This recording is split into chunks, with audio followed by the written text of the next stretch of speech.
ഗാസയിലെ സിവിലിയൻ മരണങ്ങളിൽ ആശങ്കയുണ്ടെന്ന് Russian president Vladimir Putin. Palestine authority president Mahmoud അബ്ബാസുമായുള്ള കൂടിക്കാഴ്ചയിലാണ് പുടിൻ ഇക്കാര്യം പറഞ്ഞത്. ചൊവ്വാഴ്ച മോസ്കോയിൽ നടന്ന യോഗത്തിൽ അബ്ബാസ് പലസ്തീനിയൻ ജനതയുടെ പ്രിയപ്പെട്ട സുഹൃത്തുക്കളിലൊന്നായി റഷ്യയെ കണക്കാക്കുന്നുവെന്ന് വ്യക്തമാക്കി. ദ്വിരാഷ്ട്ര പരിഹാരത്തിനായുള്ള റഷ്യയുടെ പിന്തുണ പുടിൻ വീണ്ടും ആവർത്തിച്ചു.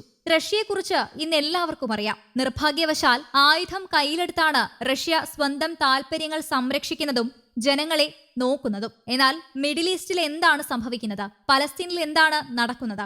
തീർച്ചയായും തങ്ങൾ ഇതെല്ലാം ശ്രദ്ധിക്കുന്നുണ്ട്. പലസ്തീനിൽ നടക്കുന്ന ദുരന്തത്തെ തങ്ങൾ വളരെ വേദനയോടും ഉത്കണ്ഠയോടും കൂടിയാണ് വീക്ഷിക്കുന്നതെന്നും പുടിൻ പറഞ്ഞു. ഇറാൻ ഇസ്രായേൽ സംഘർഷം മൂർച്ഛിക്കുന്ന സാഹചര്യത്തിലാണ് പലസ്തീൻ നേതാവ് റഷ്യ സന്ദർശിച്ചത്. പലസ്തീനും ഇസ്രായേലും തമ്മിൽ സൗഹാർദ്ദപരമായ ബന്ധം സ്ഥാപിക്കാൻ ദീർഘകാലമായി റഷ്യ ശ്രമിക്കുന്നുവെന്നും പുടിൻ വ്യക്തമാക്കി.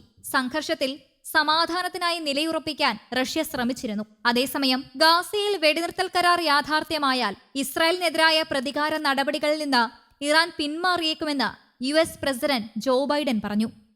കരാർ നിലവിൽ വന്നാൽ ഇസ്രായേലിനെതിരായ പ്രതികാര നടപടികളിൽ നിന്ന് ഇറാൻ പിന്മാറുമെന്ന് പ്രതീക്ഷിക്കുന്നുണ്ടോ എന്ന മാധ്യമപ്രവർത്തകരുടെ ചോദ്യത്തിന് അതാണെന്റെ പ്രതീക്ഷയെന്നായിരുന്നു ബൈഡന്റെ മറുപടി. ഗാസയിൽ വെടിനിർത്തൽ കരാർ യാഥാർത്ഥ്യമായാൽ മാത്രമേ ഇസ്രായേലിനെതിരായ നേരിട്ടുള്ള പ്രതികാര നടപടികളിൽ നിന്ന് ഇറാൻ പിന്തിരിയുകയുള്ളൂ എന്ന് 3 മുതിർന്ന ഇറാനിയൻ ഉദ്യോഗസ്ഥരെ ഉദ്ധരിച്ച വാർത്താ ഏജൻസി റിപ്പോർട്ട് ചെയ്തതിന് പിന്നാലെയാണ് ബൈഡന്റെ പ്രതികരണം. അതേസമയം ഹമാസ് ഇസ്രായേൽ യുദ്ധം അവസാനിപ്പിക്കാൻ വ്യാഴാഴ്ച ആരംഭിക്കുന്ന ചർച്ചകളിൽ ഇസ്രായേലും ഹമാസും പങ്കെടുക്കണമെന്ന് വൈറ്റ് ഹൌസ് വക്താവ് കരീൻ ജീൻ പിയറി ആവശ്യപ്പെട്ടു. ചർച്ചകളിൽ പങ്കെടുക്കുമോ എന്ന കാര്യത്തിൽ ഹമാസ് സംശയം പ്രകടിപ്പിച്ചതിന് പിന്നാലെയാണ് കരീൻ ജീൻ പിയറിയുടെ പ്രതികരണം.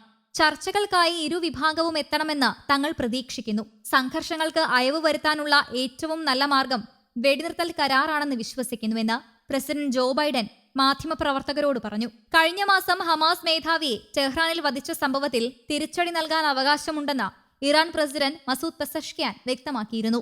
ഗാസയിലെ ഇസ്രായേൽ അതിക്രമങ്ങളോട് പാശ്ചാത്യ ലോകം പുലർത്തുന്ന മൗനം നിരുത്തരവാദപരമാണെന്നും അദ്ദേഹം പറഞ്ഞു. വെടിനിർത്തൽ കരാർ യാഥാർത്ഥ്യമായാൽ ഇസ്രായേലിനെ ആക്രമിക്കില്ലെന്ന സൂചനയും ഇതിനിടെ ഇറാൻ അധികൃതർ നൽകിയതായി റിപ്പോർട്ടുണ്ട്. അതേസമയം ഗാസയിൽ ഇതുവരെ 39,929 പലസ്തീനികളാണ് കൊല്ലപ്പെട്ടത്. 92,240 പേർക്ക് പരിക്കേറ്റു.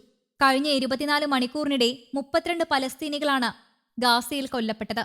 10 മാസമായി തുടരുന്ന ഇസ്രായേൽ ഹമാസ് യുദ്ധത്തിൽ ആക്രമണങ്ങളും പ്രത്യാക്രമണങ്ങളും നടക്കുകയാണ്. News desk Kerala Kaumudi.